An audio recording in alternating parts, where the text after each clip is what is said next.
So, ito yung mga grupo na ito. Itong si Pulong Duterte at itong si Small Abellera, ito yung kanyang bagman, no? I think andito siya. Siya yung councilor ng Davao. Tapos, next, ando doon si Charlie Tan. So, sila yung magkakagrupo. Yan, Mans Carpio. Next. So, ito, dito nyo makikita kung gaano ka-privileged nung panahon na yan. You don't just do that, or you cannot just do that kung ordinaryo ka. So, next. So, itong si Kenneth Dong, ito yung facilitator ng 6.4 billion pesos shabu shipment na na-convict, ano? Tapos itong si Paulo Duterte, tapos yung isa doon sa taas, yan si Charlie Tan. So magbabarkada itong mga ito. Next. Ayan, Charlie Tan and Pulong Duterte. Ayan. Okay? So travel buddies talaga sila. Next. Yun. Sige. Sinama ko sila dun sa 6.4 billion peso shabu smuggling kasi ang ginawa ni Duterte at ng kanyang DOJ ay tinanggal yung mga big players ng kanilang sindikato para hindi sila makasuhan. Next. Ngayon, kung totoong galit na galit yung presidente sa illegal na drugs, dapat unang-unang binitay ito, no? Ngayon, kung totoong galit na galit yung presidente sa illegal na drugs, dapat unang-unang binitay ito, no? Pero, nakita nyo, when initially, numainit, kinasuhan, pero when the smoke cleared, cleaner siya. Okay, next. Tapos, yung DOJ prosecutor na nag-clear sa kanya, prinomote ni Mr. Duterte. Ito, under the executive branch ito. Di ba? Kailangan unforgivable yun na paano mo napalusot yung 6.4 billion pesos shabu shipment at pero clear, prinomote pa.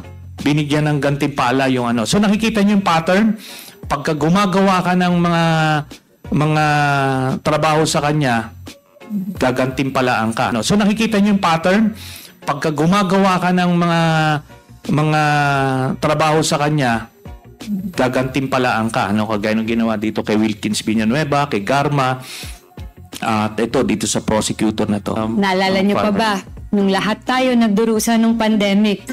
Meanwhile, yung mga paboritong contractor ni Duterte na kumita, nakabili pa ng mansion sa Dubai. Diyan, mismo, sa property na yan. Here's the tea. Matagal nang magkakilala sina Duterte at Michael Yang. In fact, bago pa man maging Pangulo si Duterte, nakabisita na siya sa Xiamen, sa isa sa mga opisina ni Yang. At noong 2017, si Yang naman ang pumunta sa Davao. Ipinakilala pa nga niya kay Duterte yung ilang pang mga kaibigan niyang Chinese businessman. So these people that you see, sila yung nagtayo ng Pharmally 2 years later, or noong 2019. And as you can remember, noong tinamaan na tayo ng pandemic noong 2020, itong Pharmally, kahit wala pang 1 milyon yung kapital, 8 billion pesos agad yung kontrata mula sa PSDBM. Care of another Davao guy, yung dating tao ni Senator Bongo, si Lloyd Christopher Lau. Ang may kontrol ng pera ng Pharmally, si Lin Weixiong alias Alan Lim. Ginamit niya nga raw na dummy yung Pharmally, sabi ng ombudsman. Noong 2021, nung sinusubukan na nating bumangon sa COVID-19, hindi lang bangon, kundi lipad ang ginawa ni na Yang at Lin. Pumunta sila sa Dubai. And in just 2 months, in May and June 2021, nakabili si Lin ng 2 property worth 1 billion pesos.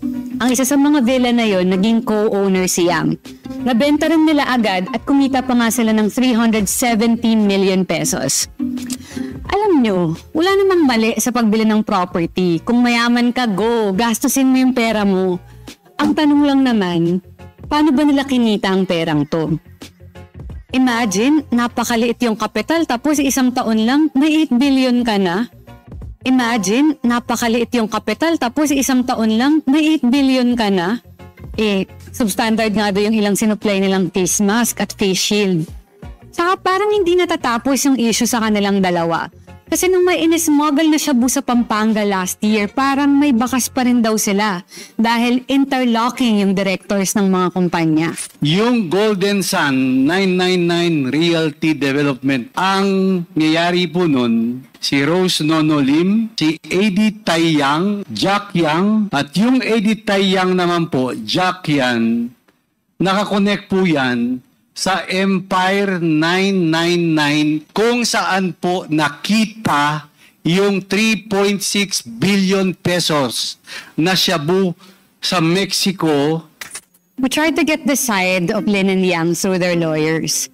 Pero kung ang House Quadcom nga hindi nila sinasagot kami pa kaya, hindi nga namin sila kayang mapakontempt diba? And as usual, nakaalis na yun sa bansa. And mind you, this network of Yang and Lin is just one corner of a big universe of shady networks na foreigners daw ang nagpapatakbo. Well, it's more fun in the Philippines nga naman, diba? Pero ikaw,